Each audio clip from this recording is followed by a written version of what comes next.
ஏன்னா நான் சாப்பிட்டது இது வரைக்கும் போட்டிருக்க சட்டை முதற்கொண்டு நான் நடிச்சு பாடி ஏதோ ஒன்று பண்ணி அதில் கிடைச்ச காசு தானே. அப்ப அந்த காசை கொடுத்த நீங்க தானே. அதுக்காக சொல்றேன். அது என்ன பொருள் சின்ன நடிகனுக்கு இருக்கு, 200 கோடி சம்பளம் வாங்குற பெரிய நடிகருக்கு இருக்கணும்ல, அந்த உணர்வு இருக்கணும்ல. நம்ம கண்ணெதிரிலேயே நம்ம அப்பா எல்லாம் தலைவர் கலைஞர்கிட்ட தானே போய் நின்னாரு. அவர் மூலியமா தானே நம்ம எல்லாம் உருவானோம், வளர்ந்தோம். நம்ம பிள்ளையெல்லாம் அப்படித்தானே டெவலப் பண்ணி கொண்டு வந்தோம். இன்னைக்கு அந்த சித்தாந்தத்துக்கு எதிராகவே, தமிழர்களுக்கு எதிராகவே, தமிழருடைய நலனுக்கு எதிராகவே ஒரு மக்களால் உருவாக்கப்பட்ட, மக்களால் வளர்ந்து தன்னை இந்த நிலைமைக்கு கொண்டுட்டு வந்ததுக்கு பிறகு எல்லாரும் சொல்லிக்கிறாங்க 200 கோடி. நான் சொல்றேன், எந்திரன்ங்கிற படம் எப்போ வந்துச்சு? ரஜினி சாருடைய படம் எந்திரன் படம். அந்த படத்துல ஐஸ்வர்யா ராய், ரஜினிகாந்த், ஏஆர் ரகுமான், சங்கர், அப்புறம் பாபி டானின்னு சொல்லி ஒரு இந்தி நடிகர். அதுக்கு அடுத்து பெரிய சம்பளமான நடிகர் தான். 200 கோடி ரூபாயை விட்டுட்டு ஒரு நடிகர் வர்றாரு. அவர் நினைச்சா ஆல்ரெடி தான் உங்ககிட்ட 2000 கோடி இருக்கேப்பா. 200 கோடி இருந்தா என்ன, இல்லாட்டி என்ன? இந்த இருக்கு என் போன், இதுல ஒரே ஒரு அக்கௌண்ட் நம்பர் தான் HDFC பேங்க்ல இருக்கு. நம்பர் எடுத்து ஓபன் பண்ணி பார். அதிகபட்சம் ஒரு 50,000 ரூபாய் இருந்தா பெரிய விஷயம். 50,000 கூட சேவிங் வச்சுக்க தெரியல. 200 கோடி ரூபாய் வாங்குறவரை ஏன்டா எதுக்குறேன்னு எத்தனை பேர் கேட்டிருப்பாங்க. காசு இன்னைக்கு இருக்கு, நாளைக்கு போயிடும். அது இங்க பிரச்சனை இல்ல. பணம் 200 கோடியை இழந்து நான் மக்களுக்கு சர்வீஸ் பண்றதுக்கான இழந்துட்டு வரேன் இல்லை. இவரே ஒரு சங்கீதான். நீங்க வாழ்க்கையில யாராவது பாவம் செய்யணும் நினைச்சீங்கன்னா பிஜேபிக்கு ஓட்டு போடுங்க. பாவம் செய்யணும், நாளைக்கு நமக்கு பிறக்கிற புள்ள, நம்ம புள்ள பெக்கிற புள்ளைக்கு கை கால் விளங்காம போகணும்னு நினைச்சீங்கன்னா ஓட்டு போடுங்க. நான் ஓப்பனாவே சொல்றேன். 200 கோடியை இழந்து நான் வருகிறேன் என்றால் நான் சொல்லுகிறேன் 2 லட்சம் கோடி சம்பாதிப்பதற்காக வருகிறார். அது மகாத்மா காந்தியின் பெயரால் இருந்த ஊரக வளர்ச்சி திட்டம். அதானே? அந்த திட்டத்தை இப்ப ஹேராம் ஹரேராம்னு மாத்த வேண்டிய அவசியம் என்ன இருக்கு? தமிழ்நாட்டுக்குள்ள எங்கெங்கெல்லாம் ராமர் கோயில் இருக்குன்னு வச்சுக்கோங்க. எத்தனை கோயில் இருக்குன்னு எனக்கு தெரியாது. அப்படி இருந்தா கூட சத்தியமா ஒரு தமிழ்நாட்டங்காரன் கூட அந்த கோயிலை கட்டியிருக்க மாட்டான். பார்ப்பனர்கள் மட்டும்தான் கட்டியிருப்பான். அதுல ஒரு மாற்று கருத்தே கிடையாது. ஆக ஒரு மகாத்மா காந்திங்கிறவர் இந்த தேசத்திற்காக உழைக்கலையா, கஷ்டப்படலையா? எத்தனை அற போராட்டங்களை கையில் எடுத்தாரு. ஒரு மிகப்பெரிய ஒரு நாட்டு, ஒரு ஜனநாயக நாடை உருவாக்குறதுக்காக அவர் எவ்வளவு கஷ்டப்பட்டாரு. அவரும் மணி அடிக்கிறவர் தான். ஆனால் இங்க பிரச்சனை அது கிடையாது. அவர் பார்ப்பனராங்கிறதெல்லாம் இங்க பிரச்சனை கிடையாது. அவர் ஆரியராங்கிறதெல்லாம் இங்க பிரச்சனை கிடையாது. ஆனால் அவர் இந்த நாடு எந்த காலத்திலும் மனித நல்லிணக்கத்தோடு இருக்க வேண்டும், பிரிவினவாதத்திற்கு இடம் கொடுக்க மாட்டேன்னு ஒன்னு சொன்னார் பார். அவரை யாரு சுட்டு கொண்டது? மகாத்மா காந்திங்கிறவர். நம்ம எல்லாம் மனுஷங்க தான். சோறு சாப்பாட்டுல உப்பு போட்டு தான் சாப்பிடுறோம். அந்த உப்புக்கு கொஞ்சமாவது நன்றி இருக்கணும். காந்தி, தேவர், வாவு சிதம்பரம் பிள்ளை, இது போன்ற எண்ணற்ற பேர்கள் எல்லாம் இந்த மண்ணுக்காக, விடுதலைக்காக கஷ்டப்பட்டு உழைச்சி செத்து சுண்ணாம்பானவங்க. ஆனா இந்த தேசத்திற்காக ஒரு சுண்டு விரல்ல இருக்கிற நகத்தை கூட கிள்ளி போடாத ஒரு கூட்டம் தான் இந்த RSS கூட்டமும், இந்த சனாதனத்தை தூக்கி பிடிக்கக்கூடிய இந்த ஆரிய கூட்டம். எடப்பாடி அது டெட் பாடி, அது முடிஞ்சு போச்சு. இனிமே அதை பத்தி நம்ம பேச வேண்டிய அவசியம் இல்லை. ஏன்னா அந்த கட்சி என்ன உருவாக்குனது எடப்பாடி எல்லாம் கிடையாது. எடப்பாடியோ டிடிவி எல்லாம் கிடையாது. என்னை உருவாக்குனது புரட்சி தலைவி அம்மா. அவங்க தான் என்ன சீட்டு கொடுத்தாங்க. நான் நின்னேன், ஜெயிச்சேன். ஓகே, அந்த அம்மா செத்துட்டாங்க, என் வாழ்க்கையும் போச்சுட்டு அதோட வந்துட்டேன். அண்ணா திராவிட முன்னேற்ற கழகம் எந்த காலத்திலும் ஒரு முறை நான் தவறுதலாக பிஜேபியோடு கூட்டணி வைத்து விட்டேன், என் வாழ்நாளில் இனிமேல் அது நடக்காதுன்னு சொன்னாங்க அம்மா. ஆனா எடப்பாடி என்ன பண்ணார்? ஒட்டுமொத்தமாக அந்த 4 ஆண்டு கால ஆட்சியை வளர்த்துக் கொள்வதற்காக, தன்னுடைய வாரிசுகளுக்கான செல்வங்களை, சொத்துக்களை ஆட்டைய போடுவதற்காக, தமிழகத்தை சுரண்டுவதற்காக, சுரண்டிய பணங்களிலே தன்னை சார்ந்த தன்னுடைய சமூகத்தாரை வளர்த்து விடுவதற்காக, அவர் சார்ந்த அந்த பகுதியிலே நலத்திட்டங்கள் என்கின்ற பெயரிலே, மேம்பாட்டு திட்டம் என்கிற பெயரிலே ஒவ்வொரு திட்டத்திலும் கோடி கணக்கிலே லஞ்சம் பெறுவதற்காக, தான் செய்த ஊழலை மறைப்பதற்காக ஒட்டுமொத்த தமிழகத்தினுடைய உரிமையை அடகு வைத்தவர் தானே அந்த டெட்பாடி எடப்பாடி. எனக்கு இந்த எழுதி வச்சு படிக்கிறது, பேசுறது இதெல்லாம் எனக்கு தெரியாது. என் மனசுக்கு என்ன படுதோ அதை நான் பேசுவேன். அதில் சில பேருக்கு பிடிக்கும், சில பேருக்கு பிடிக்காது. அதை பற்றி நமக்கு கவலை இல்லை. நாம் என்ன சொல்கிறோம் அப்படிங்கிறது ரொம்ப முக்கியம். நம்ம அப்பா அத்தா பிள்ளைங்களுக்கு எவ்வளோ நல்லது சொல்கிறோம். எல்லா பிள்ளைங்களும் கேட்குதா? கேட்கலையே. அதுக்காக நம்ம என்ன பண்ணுறோம்? கேட்காத பிள்ளைங்க கேடு கட்டு போட்டுவிட்டு விடுறதும் கிடையாது. அப்போ அதுக்கு ஒரு அக்கறை எடுத்துக்கிறோம். சொல்கிறத கேள்றா, அப்பா இவ்வளோ கஷ்டப்படுறாரு, அம்மா இவ்வளோ கஷ்டப்படுறாங்க அப்படின்னு நமக்கு புரிய வைக்கணும். அந்த மாதிரி முதல்ல நான் இந்த உங்களுடைய சட்டமன்ற உறுப்பினர், நான் சட்டமன்ற உறுப்பினராக அம்மா அவர்களால் உருவாக்கப்பட்ட பொழுது அதே சட்டமன்றத்தில் இவர்கள் எதிர்க்கட்சி உறுப்பினர்களாக இருந்த காலத்தில் நான் அவர் கூட பழகியிருக்கேன். அதாவது அந்த சட்டமன்ற கூட்டத்தொடர் நடக்கும் பொழுது என்னென்ன இருக்கோ, அண்ணன் விவேக் அண்ணன் சொல்கிறது மாதிரி நீந்துறது, பறக்கிறது, ஓடுறது, நடக்கிறதுன்னு எல்லாத்தையும் சமைக்க வச்சு சட்டி சட்டியாக எடுத்தாந்து சட்டமன்றத்துக்குள்ளே வச்சு ஆளுங்கட்சி உறுப்பினராக, எதிர்கட்சி உறுப்பினராக இந்த பாகுபாடெல்லாம் இல்லாமல் எல்லாரையும் வாங்க வாங்க வாங்க வாங்கன்னு சாப்பிட வச்சு இவர் சாப்பிடாம அழகு பார்ப்பார். அது எவ்வளோ பெரிய மனசு வேணுங்கிறத முதல்ல நீங்கள் புரிஞ்சுக்கணும். அதாவது தானத்திலேயே சிறந்தது அன்னதானம்னு சொல்லுவாங்க. கண்தானம் அன்னதானம் கொடுத்தா தானே கண்ணே இருக்கும். அந்த விதத்தில் முதல்ல அந்த கொடுக்குற மனசு இருக்குல்ல, அது இறைவனுக்கு தான் இருக்கும். கொடுக்குற மனசு இருக்கிறவன்லாம் இறைவன். நீங்கள் அப்படி தான் எடுத்துக்கணும். இறைவனை நீனும் பார்த்தே கிடையாது, நானும் பார்த்தே கிடையாது. அதான உண்மை. அது எந்த மதங்களை சார்ந்தவர்களாக இருந்தாலும் இறையை நான் நேரடியாக கண்டேன் அப்படின்னு யாராவது சொல்லியிருக்காங்களா? கிடையாது. உசுறு இல்லை, உசுறு இருக்குது, ஆப்ரேஷன் நடந்துகிட்டு இருக்கு, எல்லாம் சரி பண்ணிடலாம், இன்னும் கொஞ்ச நேரத்தில் உயிரை காப்பாற்றிடலாம், இப்படியே பில்டப் பண்ணிகிட்டே இருக்கிறோம். எவனா உசுரை நம்ம பார்த்துருக்குறோமா? அது எப்படி இருக்கும்? என்ன கலரில் இருக்கும் யாருக்காவது தெரியுமா? உசுறு இருந்தால் கை கால அசையலைன்னா முடிஞ்சிச்சு, சோழி முடிஞ்சிச்சு, அவ்வளோதான் மேட்ரு. அந்த விதத்தில் அவர் மனசால் ரொம்ப நல்லவர். நான் இப்போ காலையில் மதுரையில் இருந்தேன். என்னுடைய தென்னிந்திய நடிகர் சங்கத்தில் மதுரையில் இருக்கக்கூடிய தமிழ்நாடு நாடக நடிகர் சங்கத்தினுடைய ஆண்டு விழா. அந்த விழாவில் போய் கலந்துக்கிட்டு நேற்று நைட்டு கள்ளக்குறிச்சியில் ஷூட்டிங், விஜய் ஆண்டனி கூட ஷூட்டிங். நானும் நடிகர் தான், அவங்களுக்கு தெரியும் தானே. ஏன்னா என்னைக்கு என்னமோ ஒருத்தன் தான் நடிகர் மாதிரியே ஒரு பில்டப் நடந்துகிட்டு இருக்கு தமிழ்நாட்டில். இல்லை, நானும் நடிகர் தான். நேற்று கூட ஷூட்டிங்கில் இருந்தேன். 9 மணிக்கு முடிச்சுட்டு நேராக அவங்களே ஏன்னா அவங்க நலிந்த நாடக கலைஞர்கள், அவர்களுக்காகத்தான் நம்ம சென்னையில் ஒரு மிகப்பெரிய மன்றம் கட்டிக்கிட்டு இருக்கோம். ஒரு கிட்டத்தட்ட 1.25 லட்சம் ஸ்கொயர் ஃபீட்டில் ஒரு மிகப்பெரிய ஒரு மண்டபம் கட்டுறோம். அந்த மண்டபம் கூட வழக்கு அப்படி இப்படின்னு சொல்லி நிறைய தடைபாடுகள் இருந்தாலும் கூட இன்னைக்கு அந்த தென்னிந்திய நடிகர் சங்கத்தினுடைய வானுயர எழுப்பக்கூடிய அந்த மண்டபம் உருவாகுவதற்கு உறுதுணையாக, உண்மையிலேயே அது மீண்டும் எழுச்சி பெறுவதற்கு எங்களாக நடிகர் சங்கத்தில் ஒருவராக, நடிகராக எங்களோடு நிற்பவர் தமிழகத்தினுடைய துணை முதல்வர் உதயநிதி ஸ்டாலின். இந்த இடத்துல சொல்றேன். அவர் கொடுத்தது மட்டும் இல்லை, அவர் கொடுத்தார் 1 கோடி ரூபாங்கிறது மட்டும் இல்லை, டொனேஷன் நிறைய நடிகர்கள் கொடுத்துருக்குறாங்க, நம்ம இல்லைன்னு சொல்லலை.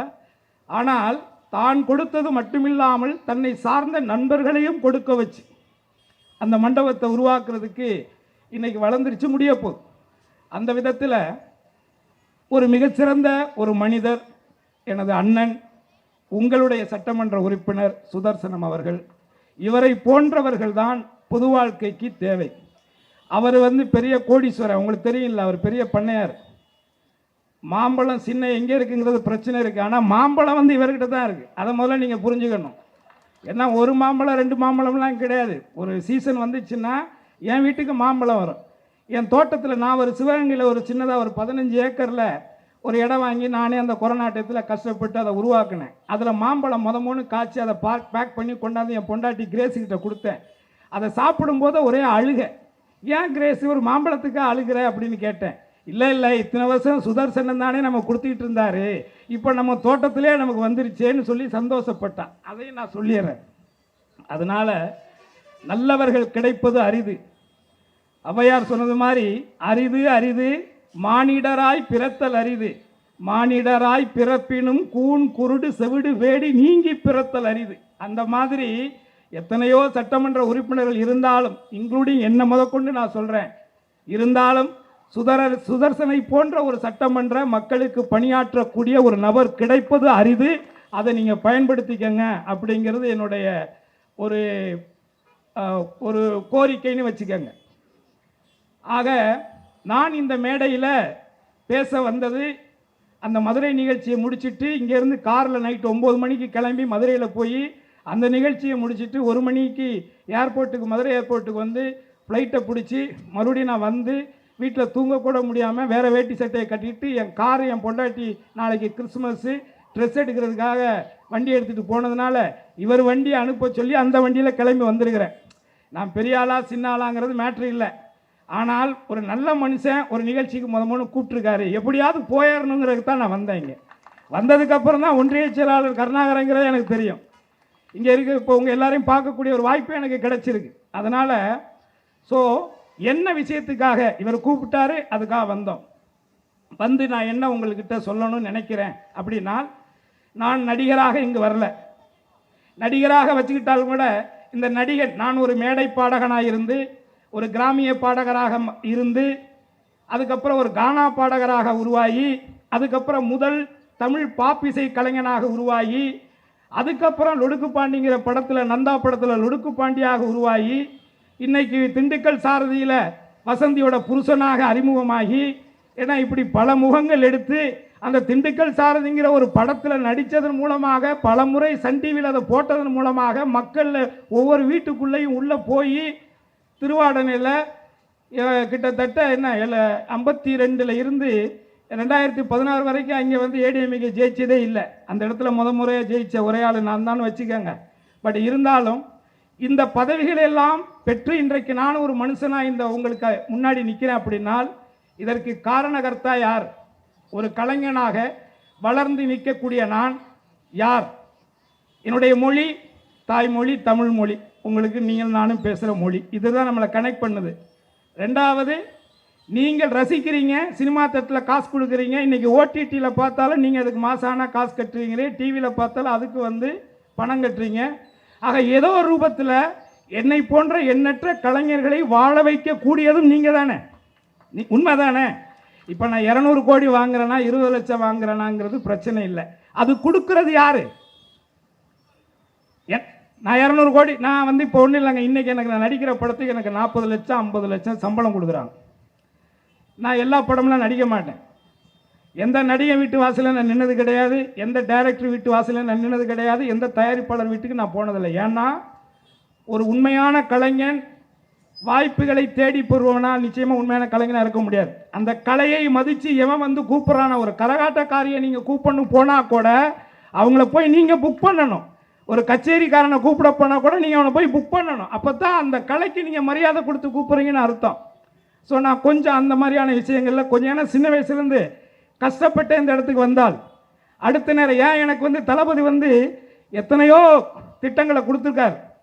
அத்தனை திட்டங்கள்லையும் எனக்கு ரொம்ப பிடிச்ச திட்டம் என்னன்னு கேட்டீங்கன்னா, இந்த காலை உணவு திட்டம் இருக்குல்ல, அது எனக்கு ரொம்ப பிடிச்ச திட்டம். ஏன்னா நான் பள்ளி காலங்களில் எங்கள் அப்பா சாதாரண டீ கடை வச்சுருந்தார். குருவிக்கரம்பை தஞ்சாவூர் மாவட்டத்தில் பேராணி பக்கத்தில் ஒரு டீ கடை வச்சுருந்தார். அன்னைக்கு டீ வந்து சக்கரை டீ 10 காசு, சீனி டீ 15 காசு. டிஃபன் எங்கள் அப்பா சகலகலா மாஸ்டர். டிஃபன் டீ, இட்லி, போண்டா, பரோட்டா, பச்சி, அது இது, பிரியாணி, கோழி குழம்பு, மட்டி, இப்படி எல்லாமே செய்வார். ஆனால் ஒரு சின்ன கீத்து கொட்டாய் தான். அந்த இடத்துல எங்களை வளர்த்தார் அவர். அப்போது எங்களுக்கு 5ஆம் வகுப்பு நான் படிக்கிற வரைக்கும் பார்த்தீங்கன்னா பக்கத்தில் ஆரம்ப பள்ளியில் வந்து அந்த உப்புமா போடுவாங்க, கோதுமை உப்புமா. அதில் பார்த்தீங்கன்னா அந்த புழுவாக செத்து கிடக்கும். அதில் அப்படி தான் இருக்கும் அந்த இது. இருந்தாலும் அந்த அம்மா வந்து ஆயாம்மா வாழைச்சி கிழச்சி அதால் முடிஞ்ச வரைக்கும், அதுக்கு கண்ணுக்கு தெரிஞ்ச வரைக்கும் புறைக்கு போட்டுட்டு சமைச்சு கொடுக்கும். அப்போ நான் தான் அதெல்லாம் சர்வீஸ் பண்ணுவேன். அப்போ எங்கள் பள்ளி மாணவர்கள்லாம் லைனாக உட்காந்துருப்பாங்க, தட்டு கொடுத்துருவாங்க. அந்த சட்டியில் உப்புமா வச்சுட்டு நான் தான் குரல் சொல்லணும். நான் சொல்ல அவங்கெல்லாம் திருப்பி சொல்லணும்.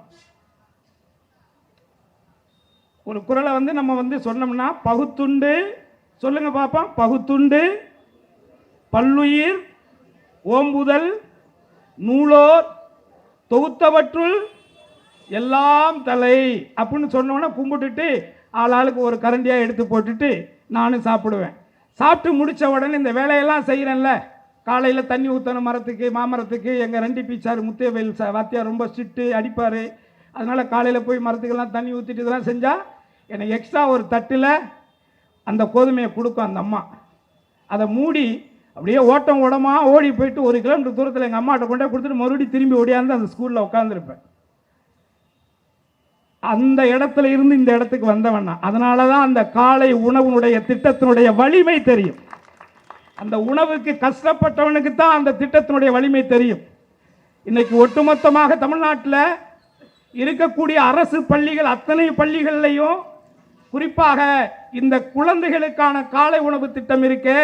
இது இன்றைக்கு கனடாங்கிற நாட்டில் அங்கே இருக்கக்கூடிய ஒரு சிட்டியில் இந்த திட்டம் செயல்படுத்தப்பட்டு இருக்குன்னா, இன்றைக்கு ஒட்டுமொத்த இந்தியாவை உற்று நோக்கக்கூடிய திட்டத்தின் செயல் வீரராக இன்றைக்கு நிமிர்ந்து நிற்கக்கூடியவர் நமது தமிழகத்தினுடைய முதல்வர் மாண்புமிகு அண்ணன் தளபதியார் அவர்கள் என்பதை நான் உணர்வோடு சொல்லுகிறேன். ஆகவே நாம் இங்கே பேசிக்கிட்டே இருக்கலாம். அவ்வளோ திட்டங்கள் இருக்குங்க, அவ்வளோ திட்டங்கள் இருக்கு, அரசினுடைய திட்டங்கள். குறிப்பாக சாதி சொல்லும்போது சொன்னதுதான், ஒரு மக்களுக்கு ஒரு துயரம், ஒரு இடையூறு நடந்திருக்குன்னு உடனே அந்த இரவு நேரத்திலையும் இந்த வயசில் எழுந்து கிளம்பி அதற்காக போய் அந்த மக்களை களத்திலே சந்திக்கிறாரே, எந்த ஒரு தலைவன் மக்களுக்கான பிரச்சனை அது எதுவாக இருந்தாலும் சரி, அது யுத்த களமாக இருந்தாலும் அந்த இடத்திற்கு அந்த மக்களை சென்று சந்திக்கக்கூடியவன் தான் உண்மையான தலைவன். பயந்து ஓடுபவர்கள் என்றைக்கும் தலைவராக மாறவே முடியாது. இழந்தவர்கள் மட்டும்தான் சிலையாக முடியும். தேசிய வாழ்வே தெய்வீக வாழ்வே என்று வாழ்ந்தாரே, இந்த தேசத்தினுடைய சுதந்திரத்திற்காக 4000 நாட்களை சிறையிலே கழித்தாரே என் தலைவன் தெய்வ திருமகன் பசும்பொன் முத்துராமலிங்க தேவர், அவர் வாழ்க்கையை இந்த தேசத்திற்காக இழந்ததால் தான் சிலையாக நிற்கிறார். தமிழ்நாட்டிலே மட்டுமல்ல, வங்க தேசத்திலே சிலையாக நிற்கிறார். வங்காளத்திலே ஒரு தமிழனுக்கு சிலை இருக்கிறது என்று சொன்னால் அது தெய்வ திருமகன் பசும்பொன் முத்துராமலிங்க தேவருக்கு தான் இருக்கிறது, வேறு எந்த தமிழனுக்குமே கிடையாது. ஏனென்று சொன்னால் அவர் வாழ்ந்த வாழ்க்கை இந்த தேசத்திற்காக. அவர் மட்டுமல்ல, வாவோசியில் இருந்து எத்தனையோ பேர் இந்த மண்ணுக்காக, மண்ணினுடைய விடுதலைக்காக மாண்டவர்கள், வாழ்க்கை இழந்தவர்கள், குடும்பத்தை இழந்தவர்கள். ஏன் ஜம்புத்தீவு பிரகடனத்தை இந்த மண்ணிலே விதைத்தாரே, பெரிய மருது சின்ன மருது, எத்தனையோ போராட்ட காலங்களிலே ஜமீன்தார்கள் மன்னர்கள் எல்லாம் வெள்ளையர்களுக்கு அடிமையாகி தன் வாழ்க்கை இழந்த காலத்திலே வெள்ளையனை எதிர்த்து வெள்ளையனை வெளியேறு என்று தென்பகுதியிலே குரல் கொடுத்து தன் வாழ்க்கை இழந்தது மட்டுமல்லாமல் தன் தலைமுறையே இழந்தவர்கள் சின்ன மருது பெரிய மருது கிட்டத்தட்ட 500 பேர். அவருடைய இரத்த வழி சொந்தங்கள் அத்தனை பேரையும் வெள்ளையர்களுடைய அரசு கொன்று குவித்தது. அப்படி உயிர்களை இழந்து இந்த தேசத்தினுடைய விடுதலைக்காக போராடிய ஒரு கூட்டத்தினுடைய ஒரு வாரிசாகத்தான், ஒரு குடிமகனாகத்தான், இந்த மண்ணின் மைந்தனாகத்தான், ஒரு தமிழனாகத்தான் இந்த மேடையில் நான் உங்களிடத்தில் நின்று கேட்கிற கேள்வி, இப்படி இத்தனை பேர் உயிர் கொடுத்து பெற்ற இந்த சுதந்திர நாட்டை, ஒரு ஜனநாயக நாட்டை ஒரு மதவாத கூட்டம், ஒரு சனாதன கூட்டம் இன்றைக்கு மக்களை மதத்தின் பெயரால் பிரித்து நம்மை ஏமாற்றி இந்த எஸ்ஆர் போன்ற திட்டங்கள் மூலமாக அவர்கள் குறுக்கு வழியிலே வந்து இந்த மண்ணிலே இடம் பிடிக்க வேண்டும் என்று நினைக்கிறார். அதைத்தான் நீங்கள் புரிந்து கொள்ள வேண்டும். ஏனென்று சொன்னால் நாம் யாராக இருந்தாலும் நாம் சேர்க்கின்ற செல்வங்கள் சொத்துக்கள் எல்லாமே நமது பிள்ளைகளுக்காக. அந்த பிள்ளைகளை நாம் விட்டு செல்லும் பொழுது என் குழந்தைகளுக்கு நான் இத்தனை தங்கங்களை சேர்த்து வைத்திருக்கிறேன், இத்தனை வீடு கட்டி இருக்கிறேன், இத்தனை ஏக்கரிலே நிலம் வைத்திருக்கிறேன், இது எதுவுமே நிலையாகாது. அது இருந்தாலும் கூட அந்த சொத்துக்களை வைத்து வாழ்வதற்கு உன் பிள்ளைகளுக்கு இந்த மண்ணிலே உரிமை வேண்டுமா வேண்டாமா?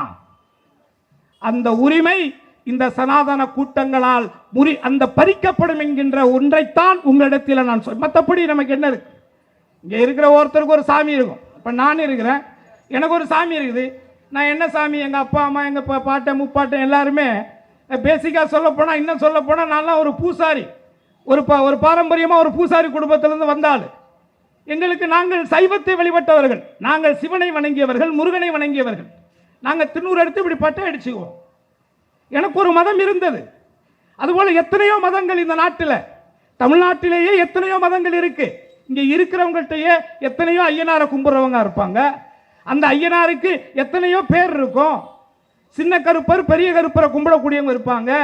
மாரியாத்தா காளியாத்தா துர்கான்னு சொல்லி கும்பிடக்கூடியவங்களும் இருப்பாங்க. இது அவர்களுடைய நம்பிக்கை. அந்த நம்பிக்கையின் பெயரால் இந்த சாமியெல்லாம் கும்பிட்டு துண்ணூறு வச்சா குங்குமம் வச்சா நீ நானும் ஒன்றுன்னு சொல்றாங்களே. முதல்ல நீங்க ஒன்றை மட்டும் தெரியாம, இங்க இருக்கிறவங்க எல்லாம் பெண்களாக இருக்கின்ற காரணத்தினால், குறிப்பாக என்னுடைய தலைவர் தெய்வ திருமகனார் அவர் இந்த மண்ணில் பேசியது சொல்லியது அடிக்கடி சொல்வது ஒன்றுதான்.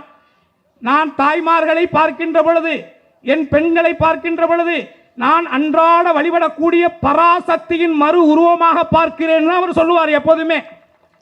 அவர் வந்து மிகப்பெரிய ஆன்மீகவாதி. அவர் ஆன்மீகவாதி, மதவாதி அல்ல. தேவர் ஆன்மீகவாதி. அவர் எந்த ஒரு காலத்திலும் ஆர்எஸ்எஸ் அமைப்புகளிலோ இந்த சங் பரிவார அமைப்புகளோடோ இல்லை இந்த சனாதன கூட்டத்தோடு அவர் எந்த தொடர்பையும் வைத்தது கிடையாது. அதற்கான எந்த ஆதாரமும் கிடையாது.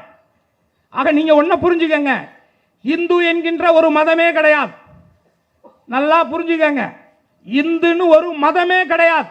இந்து என்பது வெள்ளையர்கள் நம்மை ஆட்சி செய்த காலத்திலே இந்தியாவிலே பல மொழிகள், பல மதங்கள், பல இனங்களாக இந்த மக்கள் வாழ்ந்து கொண்டிருந்த காலத்திலே ஒவ்வொரு மதமாக பிரித்து நிர்வாகம் செய்வதற்காக இஸ்லாமியர்களை ஒரு மதமாகவும் கிறிஸ்டியானிட்டி ஒரு மதமாகவும் கிறிஸ்துவர்களை ஒரு மதமாகவும், அடுத்து பல மதங்கள் இருக்கக்கூடிய சீக்கியம், பாசி, புத்தம், வைணவம், இப்படி பல மதங்கள் இருந்த நிலையிலே நிர்வாகம் செய்வதற்காக அவன் வைத்த பொது பெயர் இந்து. அவ்வளவுதான், அது மதமே கிடையாது.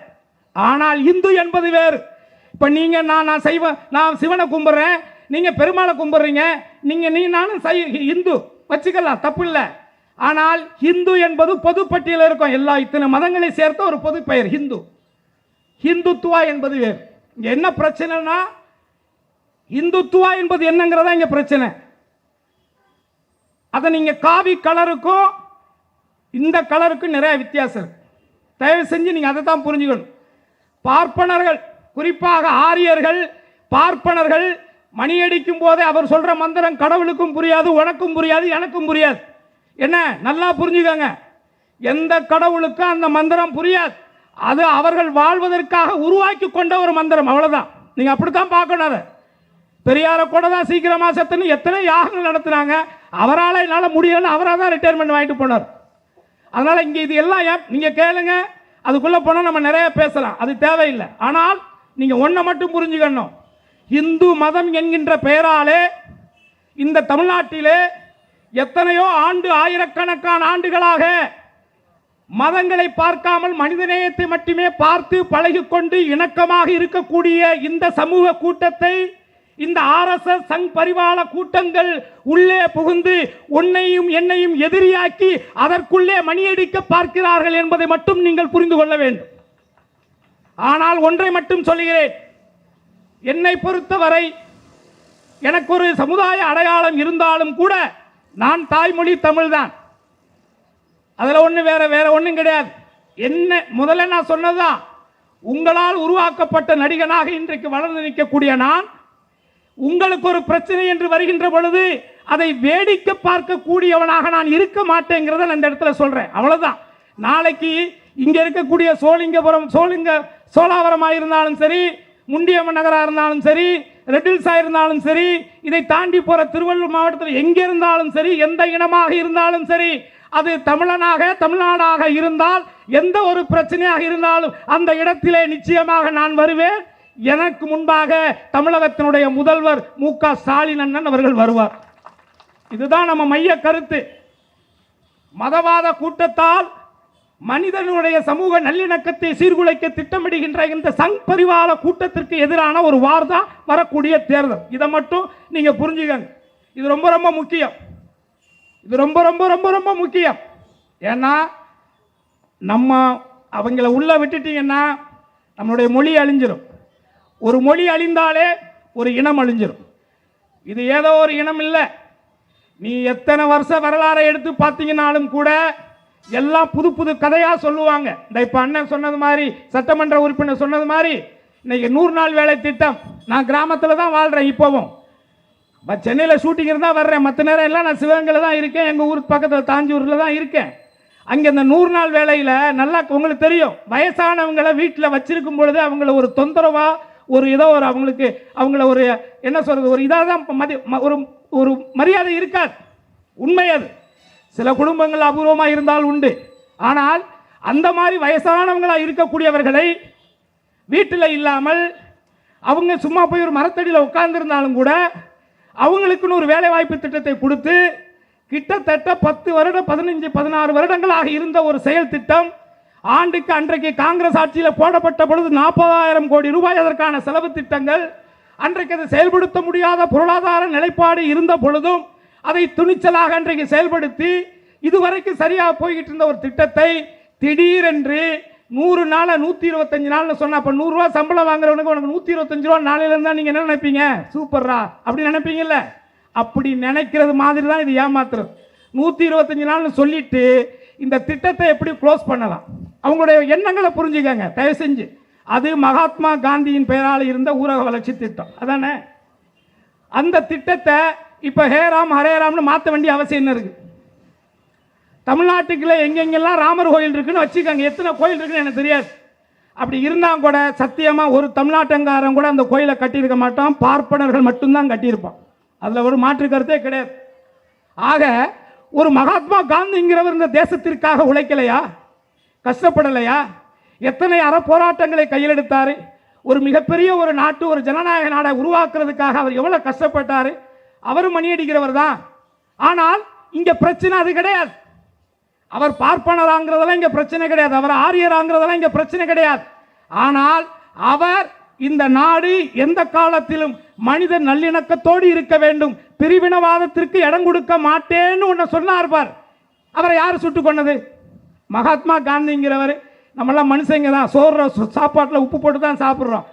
அந்த உப்புக்கு கொஞ்சமாவது நன்றி இருக்கணும் இந்த தேசத்திற்கா. அதனால தான் மகாத்மா காந்தின்னு அவருக்கு ஒரு பேர் இருக்கு. நீ வச்சிருக்கிற நான் நோட்டில் கூட அந்த படம் இருக்குல்ல. ஆனால் இவர்களுடைய சூழ்ச்சி என்னன்னால், காந்தி அவங்களுக்கு பிடிக்காது. ஏன்னா காந்தி, தேவர், வாவு சிதம்பரம் பிள்ளை, இது போன்ற எண்ணற்ற பேர்கள் எல்லாம் இந்த மண்ணுக்காக, விடுதலைக்காக கஷ்டப்பட்டு உழைச்சி செத்து சுண்ணாம்பானவங்க.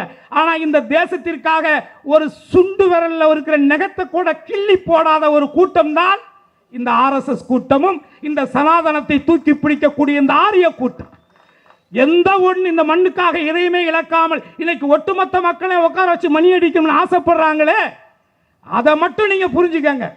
இன்னைக்கு நான் வெளிப்படையாகவே சொல்றேன், ஒட்டுமொத்த தமிழ்நாடு இல்ல, ஒட்டுமொத்த இந்தியாவே இன்றைக்கு உற்று நோக்கக்கூடிய ஒரே மாநிலத்தினுடைய தலைவர் அண்ணன் மு.க. ஸ்டாலின் தான். அதுக்கு காரணம் என்னன்னு சொன்னால், அதற்கான காரணம் என்னன்னா சித்தாந்த அரசியல், கோட்பாடு, கொள்கை.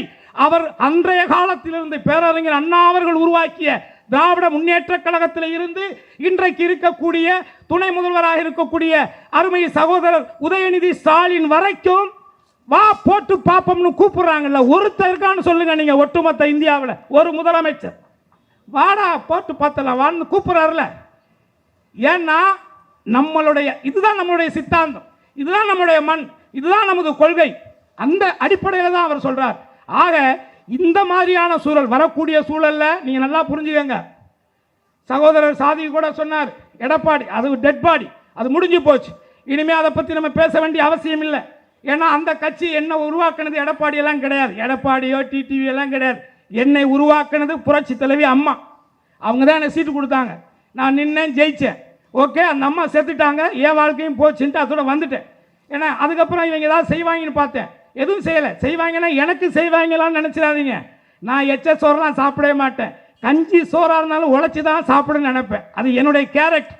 ஆனால் நான் எதிர்பார்த்தது, அண்ணா திராவிட முன்னேற்ற கழகம் எந்த காலத்திலும் ஒரு முறை நான் தவறுதலாக பிஜேபியோடு கூட்டணி வைத்து விட்டேன், என் வாழ்நாளில் இனிமேல் அது நடக்காதுன்னு சொன்னாங்க அம்மா. ஆனால் எடப்பாடி என்ன பண்ணார்?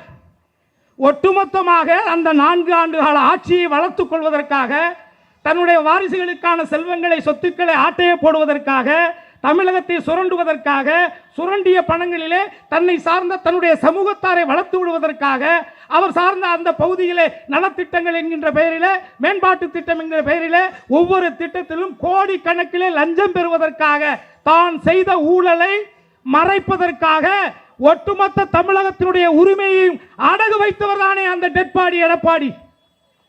அதனாலதான் நான் அது மாதிரி சொல்றேன், மிகப்பெரிய கட்சி தான், நான் இல்லைன்னு சொல்லல. திராவிட சித்தாந்தம் உள்ள இந்த தமிழ்நாட்டில் திராவிட கட்சி ஒரு கட்சி அழியுதுன்னா அது தமிழ்நாட்டுக்கு நல்லது இல்லை, அது தளபதிக்கும் தெரியும். ஆனால் இவர் யாருங்கிறதா இங்க பிரச்சனை. இவர் அதற்கு தகுதியற்றவர், அதை பற்றி பேசி நம்ம நேரத்தை வீணடிக்க தேவையில்லை. ஆனால் இதற்குள்ளே, இந்த பலகீனமான நேரத்துக்குள்ளே தனித்தனியாக பிரித்து 4 மாடு ஒன்னா போனா ஒரு புலியோ சிங்கமோ வேட்டையாடாது, தனித்தனியா போனா வேட்டையாடும் சின்ன வயசுல ஒரு கதை சொல்லுவாங்களே, அந்த மாதிரி இந்த தமிழ்நாட்டுக்குள்ளே இந்த ஒரு கொள்கை ரீதியாக, சமூக ரீதியாக, மத நல்லிணக்கத்தோடு வாழக்கூடிய அந்த மக்களிடத்திலே உள்ளே புகுந்து ஓட்டுக்களை திருடுவது, எஸ்ஆர் போன்ற திட்டங்களை யோசிப்பது, இதன் மூலமாக உள்ளே புகுவதற்கு பிரித்தாளும் சூழ்ச்சியை இந்த பாசிச பாஜக செய்து கொண்டிருக்கிறது என்பதை நீங்கள் உணர வேண்டும். தயவு செஞ்சு அதை மட்டும் புரிஞ்சுக்கங்க. நமக்கு மோடி நம்ம சொந்தக்காரெல்லாம் கிடையாது, அவர் எந்த ஊருக்காரன்னு நமக்கு தெரியாது, அவர் பேச நமக்கும் புரியாது, நம்ம பேசுறது அந்த ஆளுக்கும் புரியாது. அதனால இங்க பிரச்சனை எதுவுமே கிடையாது. எனக்கு நீங்க முக்கியம் நான் நினைக்கிறேன். ஏன்னா நான் சாப்பிட்டது இது வரைக்கும் போட்டிருக்க சட்டை முதற்கொண்டு நான் நடிச்சு பாடி ஏதோ ஒன்று பண்ணி அதில் கிடைச்ச காசு தானே. அப்போ அந்த காசை கொடுத்த நீங்க தானே. அதுக்காக சொல்றேன், அது என்ன பொருள் சின்ன நடிகனுக்கு இருக்கு, 200 கோடி சம்பளம் வாங்குற பெரிய நடிகருக்கு இருக்கணும்ல, அந்த உணர்வு இருக்கணும்ல. நம்ம கண்ணெதிரிலேயே நம்ம அப்பாலாம் தலைவர் கலைஞர்கிட்ட தானே போய் நின்னாரு, அவர் மூலியமாக தானே நம்மளாம் உருவானோம், வளர்ந்தோம். நம்ம பிள்ளையெல்லாம் அப்படித்தானே டெவலப் பண்ணி கொண்டு வந்தோம்.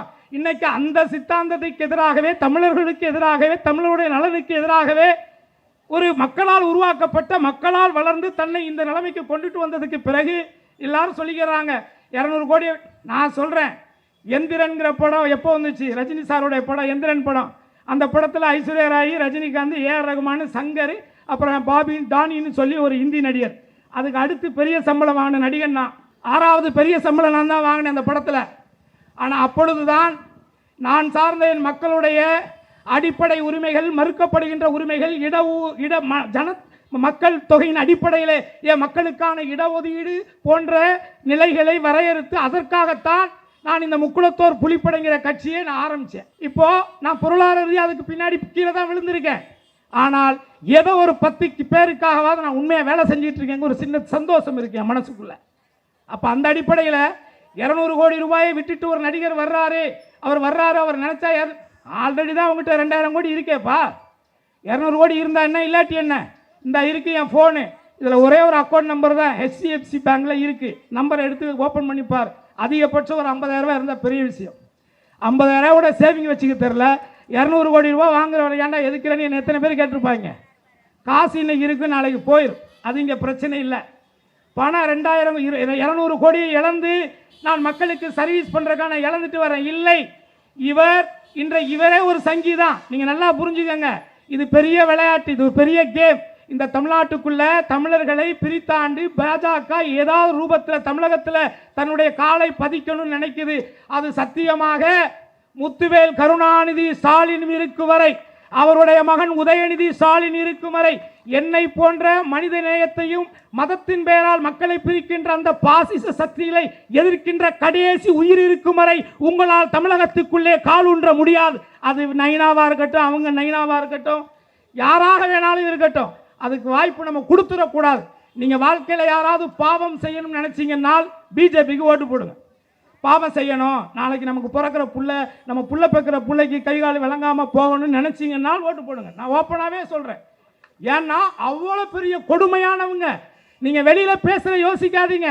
125 பேருக்கு வேலை தர்றேன்னு காந்தி பேரை இப்போ எடுக்கணும்னு என்ன இருக்கு? காந்தியுடைய பேர், இந்த நாட்டுக்காக உழைச்ச காந்திக்கு மண்டபம் எங்கெங்க இருக்கு, பேர் எங்கெங்க இருக்கு, எல்லாத்தையும் எடுக்கக்கூடிய இந்த மத்திய அரசு வல்லபாய் பட்டேலுக்கு கட்டுது அவ்வளோ பெரிய சிலை. அப்போ உன்னுடைய நோக்கம் என்ன? ஒரு சின்ன கோட்டுக்கு பக்கத்தில் பெரிய கோடு போட்டால் இந்த கோடு சின்ன கோடாக தெரிஞ்சிடும். இல்லைன்னா ஒரு பெரிய கோடு இருக்குன்னா அதுக்கு பக்கத்தில் அதை விட பெரிய கோடாக போட்டுட்டா இந்த கோடு மறைஞ்சிடும். இதானே உங்கள் சித்தாந்தம்? இதுதானே உங்களுடைய அரசியல்? இது என்ன நாகரிக அரசியல்? இது என்ன நல்ல அரசியல்? தயவு செஞ்சு சொல்கிறேன். என்ன, கடற்தாமரை வந்துச்சுன்னா கொலை நாசமாகும், படர்தாமரை வந்துச்சுன்னா உடல் நாசமாகும், தாமரை வந்துச்சுன்னா தமிழ்நாடு நாசமாகும்னு நான் பாராளுமன்ற தேர்தலே சொன்னேன். அதைத்தான் திரும்பவும் நான் சொல்கிறேன். ஆகவே இங்கே தேவை நமக்கு மக்களுக்காக வேலை செய்யக்கூடிய, மக்களுடைய நலன்களுக்காக யோசிக்கக்கூடிய, மக்களுடைய சந்ததிகளுக்கான திட்டங்களை யோசிக்கக்கூடிய ஒரு அமைச்சர், ஒரு முதலமைச்சர் வேணும். அந்த முதலமைச்சர் இந்தியாவிலே சிறந்த முதலமைச்சராக தன்னுடைய மக்களுக்கான செயல் திட்டங்களை தினந்தோறும் புதிதாக மகளிர் உதவித்தொகையிலிருந்து எண்ணற்ற திட்டங்களை கொடுத்து கொண்டே இருக்கக்கூடிய அருமை அண்ணன் தமிழகத்தினுடைய முதல்வர் மு.க. ஸ்டாலின் அவர்கள் தான் மீண்டும் முதலமைச்சராக வர வேண்டும் என்பது என்னுடைய விருப்பம் மட்டுமல்ல, ஒட்டுமொத்த தமிழர்களுடைய விருப்பம், தமிழ்நாட்டினுடைய விருப்பம். இந்த நிலையில் அவர் வருகிறார், இவர் வருகிறார், எவர் வேண்டாலும் வரலாம் போகலாம், அது பெரிதல்ல. அவர் எந்த சித்தாந்தத்தோடு வருகிறார், எந்த உள்நோக்கத்தோடு வருகிறார்? 200 கோடியை இழந்து நான் வருகிறேன் என்றால் நான் சொல்லுகிறேன் 2 லட்சம் கோடி சம்பாதிப்பதற்காக வருகிறார். ஆனால் இங்கே என்ன கோடி பெரிசல்ல என்று நினைத்து வாழக்கூடிய, தியாக வாழ்க்கையை வாழக்கூடிய, மக்களுக்கான வாழ்க்கையை வாழக்கூடிய தமிழகத்துடைய முதலமைச்சராக மு.க. ஸ்டாலின் அவர்களும் அவருடைய புதல்வராக இருக்கக்கூடிய தளபதியாருடைய தளபதி அன்பு உதயநிதி ஸ்டாலின் அவர்கள் வருகின்ற ஒரு தருணத்தில் தான் நமது உரிமைகள், நமது எதிர்கால சந்ததிகள், இந்த தமிழ்நாட்டிற்கான பாதுகாப்பு, இந்த மாநிலத்துடைய சுயாட்சி சட்ட ரீதியாக பாதுகாக்கப்படும் என்பதை மட்டும் தயவு கூர்ந்து தாய்மார்களாகிய நீங்கள் உள்மனசில் வாங்கிக்கங்க. அதே நேரத்தில் கடந்த முறை அவருடைய பிறந்த நாள் நடந்து ரொம்ப நாளாச்சு. இருந்தாலும் நான் அப்போ எழுதினேன் ஒரு கவிதை, உதயநிதி ஸ்டாலினுக்காக பிறந்த நாள் வாழ்த்து சொல்கிறதுக்காக எழுதினேன். அன்னைக்கு சேகர் பாபு மீட்டிங்கில் நமக்கு பேசுறதுக்கு நேரம் இல்லாமல் போச்சு. அவருக்கு எழுதின அந்த கவிதையை மட்டும் நான் உங்களுக்காக படித்து காட்டுறேன். சனாதனத்தை பொசுக்கிய உதய சூரியன், சனாதனத்தை பொசுக்கிய உதயசூரியன் உதயநிதி, பாரத மாதா பங்காளிகளை பந்தாடிய பண்பாளன் உதயநிதி, காவி பேய்களை அடித்து நொறுக்கும் கருப்பு சிவப்பு உதயநிதி, சங்கியனும் மங்கிகளை இந்தியா முழுவதும் கதறவிட்ட திராவிட மதி எங்கள் உதயநிதி. கலைஞர் எழுதினார், முழங்கினார் மக்களுக்காக. அண்ணன் ஸ்டாலின் உழைத்தார், உழைத்துக் கொண்டிருக்கிறார் மக்களுக்காக. அன்பு உதயநிதி நீரில் கிடந்தாலும் ஏரியில் பாஸ்பரஸ் போல் நெஞ்சத்து நெருப்பு அணையவிடாது உழைக்கிறார். அது மக்களுக்கானது, இந்த மண்ணுக்கானது. திராவிட மாமலையை பிளக்க நினைக்கும் சனாதனத்தை சல்லி சல்லியாக உடைக்கப் போகும் உளி எங்கள் உதயநிதி. உதயசூரியன் எப்போதும் தேயாது, உதயநிதி வெல்லாமல் போகாது. சூரியனாய் வாழ்க, சூத்திரதாரிகளை சூறாவளியாய் சுழற்றி அடித்து வெல்க வெல்க வெல்க உதயசூரியன் என்று கூறி அவர் பல்லாண்டு நூறாண்டு வாழ வாழ்த்தி வாய்ப்புக்கு நன்றி கூறி விடைபெறுகிறேன். நன்றி, வணக்கம்.